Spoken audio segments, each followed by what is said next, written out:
Lo qual que nós está sendo agora é pré-seleção de U14. Caminho que nós vai representar Bonaire em agosto, luar de agosto, para estar exato dia 4 para dia 26 de agosto. Nós vai na Santo Domingo, nós vai defender Bonaire. Então, para contra diferente equipo, que está entre tanto British Virgin Islands, Mar de Franse kant, en nós vai ter também St. Vincent e Grenadines também. Dus três equipos que nós vai enfrentar na Santo Domingo, Punta Cana. Muito não de qual é a data sai aqui lá? Nós estamos de U14, dus de 13 para 14 anos. Se não está hobby bom, nós vai com 12 anos também. Pois, se é muito tem, não está muito de categoria U13, mas muito de 14 ainda para participar? Sim, seguro. Muitos 14 anos também vou participar. Depois de 13 para 14, dus não vou participar. Que dia está dia na que você tem training?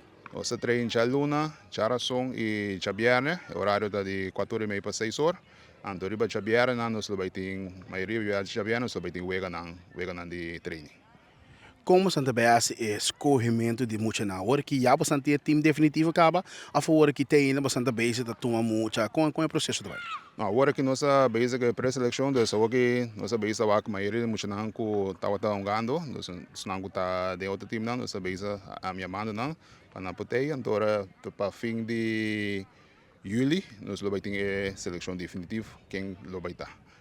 Pois ainda você tem lunes algo para você tirar vista, e para tirar muito não, prometo que você escolher a seleção definitiva. Correto, nós vai ter entre o lunes para nós treinar ainda, para nós mirar quem é quem. Quem está forma parte do corpo técnico da seleção aqui?